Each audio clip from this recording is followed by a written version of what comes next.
বিষয়টা আমরা সম্যক জানি এবং এটা নিয়ে আমরা গত 5-6 মাস এটা নিয়ে আমরা ব্যাপক কাজ করেছি। শুধু বাংলাদেশ দূতাবাস রোম নয়, এখানে আমরা যতটুকু জানি আমাদের কনসার্ন অথরিটিস আমাদের ঢাকাতে ফরেন মিনিস্ট্রি এবং আমাদের অন্যান্য যে রেলেভেন্ট মিনিস্ট্রি তারাও বিষয়টা নিয়ে কনস্ট্যান্ট কাজ করে যাচ্ছে এবং ইটালি বাংলাদেশের ঢাকাতে যে ইটালির এমবেসি আছে সেখানেও কিন্তু জিনিসটা তারা মানে নিয়মিতভাবে তাদের নজরে আনতেছে এবং প্রয়োজনীয় পদক্ষেপ গ্রহণ করার জন্য অনুরোধ করেছে। আমি আসি, আমরা এখানে রোমে আমরা কি কাজ করেছি। আমরা এখানে আমাদের Italian foreign ministry of interior এবং লেবার অ্যান্ড সোশ্যাল পলিসিসে আমরা একাধিক মিটিং করেছি এবং একাধিক বলতে আমি যদি সংখ্যাগতভাবে বলি তাহলে এটা প্রায় আমরা 15-16টা মিটিং এই ইস্যুটা নিয়ে করেছি।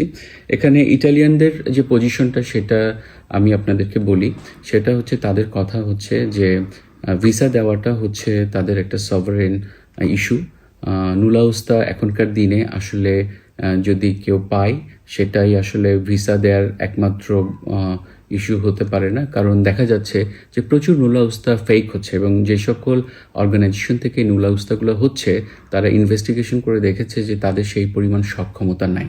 হয়তো তারা 10 জন শ্রমিক নিতে পারে, কিন্তু দেখা যাচ্ছে যে ওইরকম একটা অর্গানাইজেশনের এগেনস্টে প্রায় 3 গুণ 4 গুণ অতিরিক্ত নুলাউস্তা ইস্যু হয়েছে। এই সব জিনিসগুলো যখন আসলে সামনে চলে আসছে তখন ইটালিয়ান গভর্নমেন্ট একটা আপনারা জানেন যে তারা যেই পদক্ষেপটা গ্রহণ করেছে সেটা হইতেছে যে প্রতিটা ভিসা দেওয়ার ক্ষেত্রে, ওয়ার্ক ভিসা দেওয়ার ক্ষেত্রে তারা একটা রিইনভেস্টিগেশন করবে।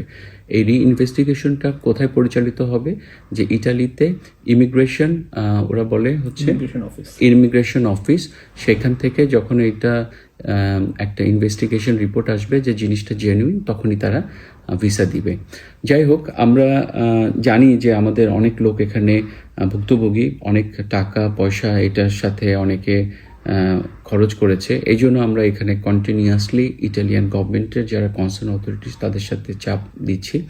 তো তারা আমাদেরকে জানিয়েছে যে তারা অতিরিক্ত লোক নিয়োগ করেছে তাদের দূতাবাসে এবং এখানেও, যাতে জিনিসটার প্রক্রিয়াটা যেন দ্রুততার সাথে সম্পন্ন হয়।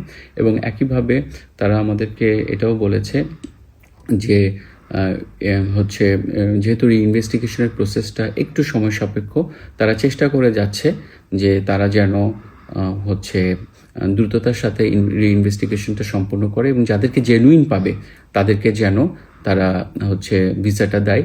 আমরা এটার জন্য কাজ করে যাচ্ছি। আমাদের কাছে যতটুকু তথ্য আসছে যে বিগত মাসে কয়েক হাজার ওয়ার্ক ভিসা দেওয়া হয়েছে এবং এখনও কিন্তু জিনিসটা প্রক্রিয়মান আছে। বাট ওয়ার্ক ভিসা ছাড়াও কিন্তু family visa, student visa, tourist visa কম বেশি আসতেছে। তো আমরা এখানে কাজ করতেছি এবং আমি আপনাদেরকে অ্যাসুরেন্স করছি, যেহেতু আমি বুঝতে পারি যে আমাদের মানুষের এটাতে অনেক একটা ক্ষতি হওয়ার সম্ভাবনা আছে, অনেক বছর ধরে এটার জন্য ওয়েট করতেছে। বাংলাদেশ দূতাবাস রোম এটা আমাদের অগ্রাধিকার একটা বিষয় এবং এটা আমরা ইটালিয়ানদের সাথে যতক্ষণ এটা সমাধান না হয় আমরা এখানে কাজ করে যাব।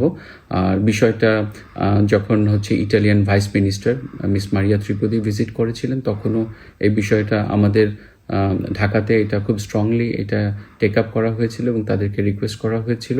এবং সামনে একটা বড় ভিজিট হওয়ার কথা আছে, ইটালিয়ান ইন্টেরিয়র মিনিস্টার যাবে। এটা উনি গেলেও আমরা এই বিষয়টা তাকে যথাযথ কর্তৃপক্ষ কর্তৃক এটা তোলা হবে এবং আমরা আশা করি যে হয়তো বিষয়টা যতটা সম্ভব, যত দ্রুততার সাথে সম্ভব আমাদের যারা এখানে এখন পর্যন্ত ওয়েট করছে তারা যেন ভিসা পায় সেভাবে আমরা